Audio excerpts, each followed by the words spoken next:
पाकिस्तान को झटके लगने शुरू हो गए और अब उन आतंकियों की बारी है जिन्होंने हमला किया, उनकी पहचान की कोशिश हो रही है। ये जो लोग जो चश्मदीद हैं, जो उस वक्त दहशत में थे, डरे हुए थे, ये तस्वीर आप देख रहे हैं, वो चश्मदीद जो उस वक्त डर और दहशत के साए में थे। हम लोग फौजी हैं, कुछ नहीं करेंगे। आपकी सेफ्टी के लिए आए हैं, आपकी सेफ्टी के लिए आए हैं। बैठो बैठो बैठो बैठो, आपकी सेफ्टी के लिए आए हैं। हम इंडियन आर्मी हैं, बैठो। आप लोग कहाँ से आए हो? कहाँ से आए आप लोग?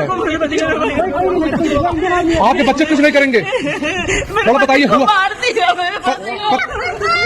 अरे नहीं नहीं नहीं, हम लोग फौज हैं, हम लोग बैठो बैठो, हम लोग फौज हैं। ये वो लोग जब पहलगाम में हमला हुआ आतंकियों का, उसके बाद लोग डर कर दूसरी तरफ भाग कर आए, वहां इंडियन आर्मी मौजूद थी। लोगों का डर और दहशत आप बखूबी समझ सकते हैं। ऐसे चश्मदीदों से पूछा गया और पूछकर आतंकियों के स्केच बनाए गए। 3 आतंकियों के स्केच तैयार किए गए। पहला आतंकी नंबर 1 सुलेमान शाह, दूसरी तस्वीर आप अबू तलहा की देख रहे हैं और तीसरी आसिफ फौजी की देख रहे हैं। ये 3 आतंकी जिनके 2 के स्केच जारी किए गए, तीसरे की तस्वीर। इन 3 आतंकियों की पहचान हो गई है। ये 3 आतंकी शामिल थे पहलगाम में हमला करने वालों में।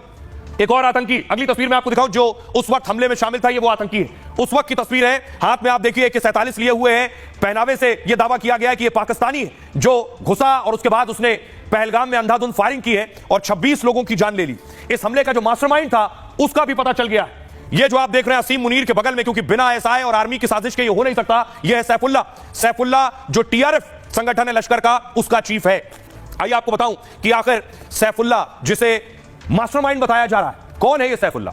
दरअसल पहलगाम हमले का मास्टरमाइंड आतंकी है सैफुल्ला खालिद, लश्कर तैयबा का डिप्टी चीफ और हाफिज का करीबी है।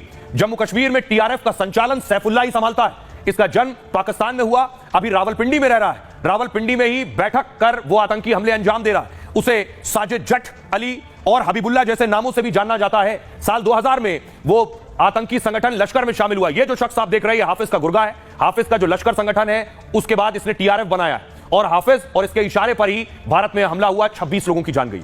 पाकिस्तान के मुरीद के कैंप में इसने आतंकी ट्रेनिंग ली थी और इसकी भर्ती और ट्रेनिंग में हाफिज सईद का सीधा दखल था। पुंछ राजौरी में आतंकी गतिविधियों का इसे हैंडलर बनाया गया और इसके बाद पीओके में लश्कर के छोटे समूह का मुखिया बनाया। यहीं से इसने भारत में आतंकी भेजने की शुरुआत की थी और फिर धीरे धीरे वो हाफिज का सबसे करीबी बन गया। इसके बाद सैफुल्लाह ने टीआरएफ और पीएएफएफ संगठन बनाया। दोनों संगठन जैश और लश्कर के मुखौटा बनकर काम करते हैं। इसके संगठन को खड़ा करने वाले आईएसआई और हाफिज सईद हैं। आतंकी हमलों के लिए फंडिंग भी इसे लश्कर तैयबा ही करता है। आइए सुनाओ आपको कि सुनिए जरा रक्षा मंत्री राजनाथ सिंह क्या कह रहे हैं। भारत सरकार वो हर कदम उठाएगी जो जरूरी और उपयुक्त होगा और हम सिर्फ उन लोगों तक नहीं पहुंचेंगे जिन्होंने इस घटना को अंजाम दिया है।